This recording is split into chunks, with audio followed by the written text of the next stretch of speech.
ఓం శ్రీ మహాగణాధిపతియే నమః. శ్రీ గురుభ్యో నమః. హరి ఓం.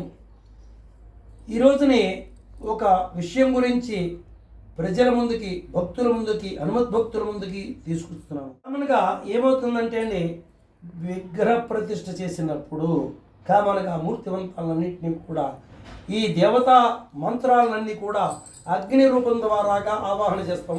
వారికి అగ్ని ద్వారాగా వారికి ఆహుతులు ఇస్తాం. అంటే అగ్నిదేవుడు మీడియేటర్గా పనిచేస్తాడు. ఈ హోమగుండంలో హోమం ద్వారాగా వారికి అవిస్సు, అదే నెయ్యి, ఇతరమైన మూలికలు అన్నీ కూడా వారికి ఇష్టమైన పదార్థాలన్నీ కూడా దాంట్లో సమర్పించుకుంటారు. అలాంటి చోట అంటే మీకు ఎందుకు చెప్తున్నామయ్యా అంటే, ఒక పుస్తకం కొనుక్కున్నాం అనుకోండి, పుస్తకం కొనుక్కున్నాం వ్యాపార రీత్యా, లేకపోతే చిన్నపిల్లాడికి ఈ సంవత్సరం 5వ తరగతి నుంచి 6వ తరగతిలో ప్రారంభిస్తున్నాడు అంటే అప్పుడు కూడా కొంచెం శ్రీమన్ రాసి, పసుపుతో శ్రీమన్ రాసి కుంకుమ బొట్టెట్టి మనం దేవుడి దగ్గర ఎట్టి దండం పెట్టుకుంటాం. అదే ఒక కొత్త చీర కొనుక్కున్నాం సంక్రాంతి పండుగ లేదా సంవత్సరాది పండుగ అంటే దానికి కూడా పసుపు రాసి కుంకుమ బొట్టు ఎట్టుకుంటాం. అదేవిధంగా ఒక ముత్తైదు ఉంది. ఆ ముత్తైదు ఉందంటే కామన్గా సాంప్రదాయంలో రోజు కూడా కాస్త పసుపు రాసి స్నానం చేస్తారు.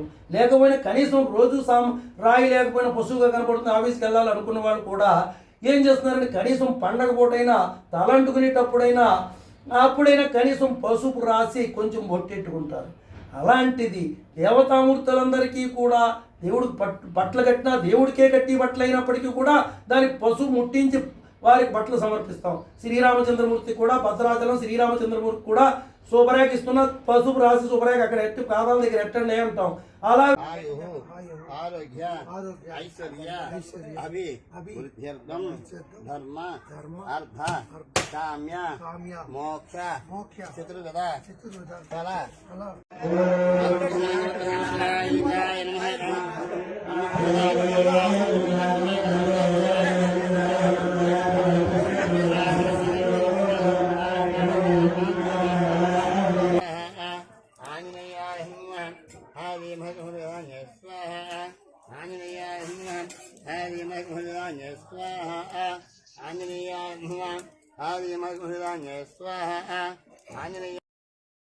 ఇక్కడ చూడండి, ఇప్పుడు దాకా చూశారు కదా ఈ వీడియోలో, ఈ హోమగుండంలో కనీసం ఆ హోమగుండం ఇటుకల మీద కనీసం పసుపు కానీ, కుంకం కానీ, ముగ్గు కానీ ఏ విధమైనవి లేకుండా ముడి ఇటుకల మీద, ముడి నేల మీద అలాగా చేసేసారంటే ఏమనాలి అంటే దేవతామూర్తులను ఆవాహన చేస్తున్నట్ట లేనట్ట?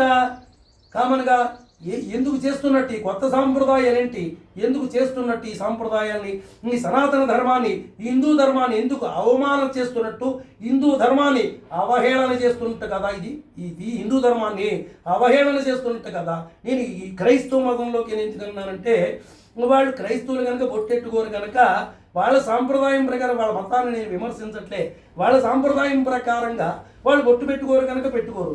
అంతేకాని నువ్వు హిందూ గుడి అంటున్నావు, నువ్వు విగ్రహాల ప్రతిష్టలు అంటున్నావు, అందులో మరి కనీసం ముడిటికల మీద చేయటువంటి కొన్ని చేసేవాడికి ఎలాగా తెలియదు, పోనీ వాళ్ళు కూడా చేసేవాళ్ళకి తెలియదు. తెలియకపోయినా చేయించి బ్రహ్మగారైనా కనీసం చేయించి అక్కడ పీట మీద కూర్చున్న బ్రహ్మగారైనా దేవుడికి కట్టి బట్ట కూడా పెడతాం కదా, ఇదేంటిది అని ఆయన ఎలాగ ఆచమనం చేయించేశారు? అర్థం కావట్లేదు ఇదంతా. అంటే వాళ్ళకి అభివృద్ధి కోరుకున్నట్ట, లేదా వాళ్ళు పాడైపోవాలని చేస్తున్నట్ట? మనం ఎందుకు చేస్తున్నట్టు అంటే ఇండైరెక్ట్గా వాళ్ళు పాడైపోవడానికి మనం చేస్తున్నట్టు ఈ హోమం, అంతే కదా. అదేవిధంగా నేనేమంటానంటే ఇంకోటి, కొంచెం కొద్దిగా శాస్త్రం తెలుసున్న వాడికి ఎప్పుడైనా విగ్రహాలు ప్రతిష్ఠ చేసినప్పుడు, లేదా కనీసం ఇంట్లో గణపతి హోమం చేసుకున్న హోమగుండం చుట్టూ బరిహస్సు వేస్తారు చుట్టూ. దాన్ని గోదావరి తీర ప్రాంతంలో దుబ్బుగడ్డి అంటారు.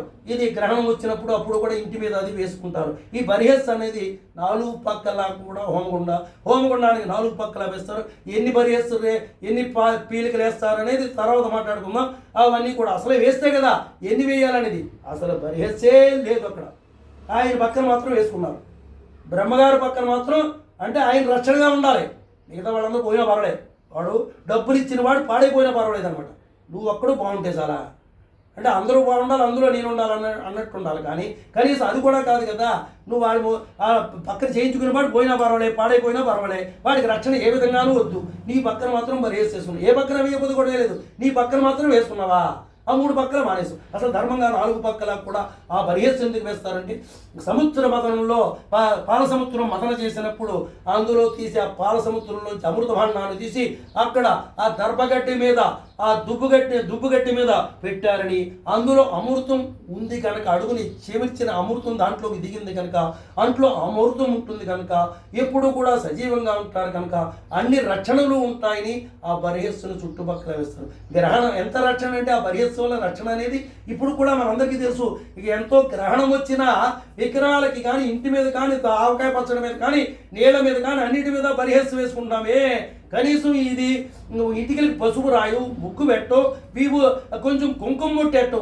పుస్తకం కొనుక్కుంటే పెడుతున్నాం. ఓ దసరా ముహూర్తం వ్యాపారం ఇచ్చే దసరా ముహూర్తం పెట్టుకున్నాం, ఏప్రిల్ నెలలో కొత్త ముహూర్తం పెట్టుకున్నాం అంటే దానికి కూడా పసుపు రాసి కుంకుమ ముట్టేడతాం.